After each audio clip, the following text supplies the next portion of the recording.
Shalom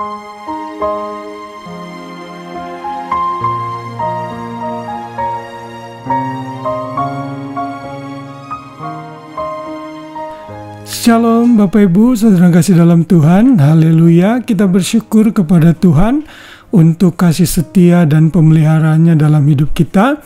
Dan hari ini kita sudah ada di pertengahan minggu tentunya, 13 Maret 2025. Kita bersyukur mungkin saat ini saudara sudah siap untuk beristirahat, membaringkan diri setelah seharian beraktivitas, atau kalau saudara masih melakukan aktivitas yang lain, saya mengucapkan selamat beraktivitas. Dan saya kembali menemani Bapak Ibu saudara semua dengan renungan malam yang saya buat ini. Dan sepanjang bulan ini kita masih sama-sama belajar mengenai doa Bapa kami atau The Lord's Prayer, di mana ini adalah pola doa yang Tuhan Yesus ajarkan kepada murid-muridnya, dan ini adalah pola doa yang penuh dengan kekayaan rohani yang kita bisa pelajari. Dan kita masih akan belajar dalam konteks mengenai kerajaan-Mu datanglah, Matius 6 ayat 10 yang kita sudah baca pada hari Minggu yang lalu. Kerajaan-Mu datanglah, jadilah kehendak-Mu di bumi seperti di surga. Dan hari ini kita akan belajar mengenai konsep terikat dan terlepas yang kita akan baca dalam Matius 16 ayat 9. Kepadamu akan kuberikan kunci kerajaan sorga. Apa yang kau ikat di dunia ini akan terikat di sorga, dan apa yang kau lepaskan di dunia ini akan terlepas di sorga. Saudara, ada kesalahmengertian menurut saya mengenai ayat ini yang seringkali diinterpretasikan secara salah, yang dilakukan oleh banyak orang percaya saat membaca ayat seperti ini adalah mereka berusaha mengikat dan melepas apa yang mereka mau gitu. Misalnya mereka ingin beli mobil, saya melepaskan berkat atas saya sehingga mobil yang saya mau dan perlukan akan saya miliki, saudara ya. Atau ini juga ada yang menghubungkan terikat dan melepas dengan pelayanan deliverance ministry atau pelayanan pelepasan, di mana ada mengikat roh jahat, melepas roh jahat dan sebagainya.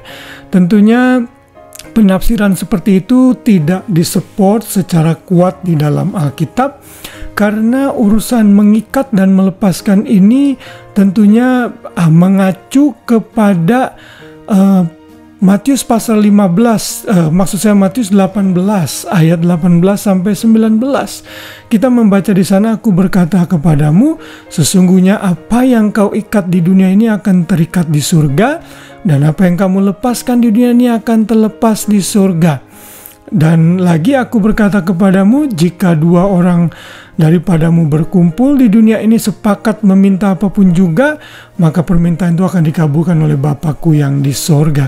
Nah, ayat ini seringkali disalahartikan, artinya mengikat dan melepaskan roh jahat dan sebagainya, atau melikat dan melepaskan yang lain-lainnya yang tidak sesuai konteks.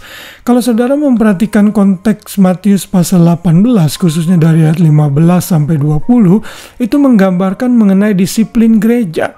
Disiplin gereja di sini mengatakan kalau ada orang bersalah, kita tegur 4 mata. Kalau dia tidak bertobat, bawa saksi. Kalau mereka tidak bertobat juga, kita bawa di hadapan jemaat. Kalau tidak bertobat juga, mereka dianggap sebagai orang yang tidak percaya, atau seperti pemungut cukai, atau di-excommunicated, dikeluarkan dari gereja, sehingga yang lain tidak tertular. Nah, saudara dikasih dalam Tuhan, ini konteks mengikat dan melepaskan. Artinya surga setuju saat gereja menyatakan, oke, disiplin gereja ini yang akan kita lakukan. Ini berarti yang akan kita kerjakan karena surga mengizinkan itu untuk kita lakukan. Apa yang terikat dan terlepas di surga tentunya mengacu kepada kebenaran seluruh firman Tuhan yang kita sudah terima secara lengkap. Artinya kalau firman Tuhan mengatakan sesuatu, itu artinya terikat atau terlepas di sorga, lalu kita yang di bumi menjalankan sesuai dengan apa yang diperintahkan di sorga melalui pewahyuan Alkitab yang kita sudah terima. Dan ini berlaku untuk apa saja yang sesuai dengan firman Tuhan. Jadi ayat ini mengacu kepada mengenai disiplin gereja yang kita bisa belajar apa yang terlepas dan terikat di surga. Saudara mungkin bisa berdoa untuk kesembuhan. Kita tahu di surga juga mengakui adanya kesembuhan. Kita berdoa agar orang itu disembuhkan. Tetapi surga juga menyatakan tidak selalu kesembuhan itu digaranteed. Kadang-kadang Tuhan izinkan orang tidak sembuh total tapi malah meninggal. Itu pun juga sembuh secara rohani. Dan saat orang itu meninggal, mereka tidak sakit lagi. Jadi saudara, contoh-contoh lain banyak bisa saya berikan. Saudara dan saya harus berdoa align dengan firman Tuhan dan tidak bertentangan dengan ayat-ayat yang lain. Jadi tidak boleh melihat ayat itu mengisolasi keluar dari konteksnya sehingga kita memberikan interpretasi yang salah. Jadi doa mengenai terikat dan terlepas artinya biar kehendak Tuhan yang jadi di bumi seperti di surga. Kehendak Tuhan yang terjadi di bumi dan di surga ditentukan dari aturan dan kehendak surga yang ditetapkan di dalam firman-Nya yang kita sudah miliki dari Kejadian sampai Wahyu. Kiranya renungan malam ini menambah pengertian bagi kita sehingga pengetahuan kita mengenai doa semakin lengkap. Itu saja, dan biar saudara dan saya bisa beristirahat dengan baik sepanjang malam, dan besok pagi kita bangun dengan kekuatan yang baru dari Tuhan. Tuhan memberkati dan selamat beristirahat. Shalom.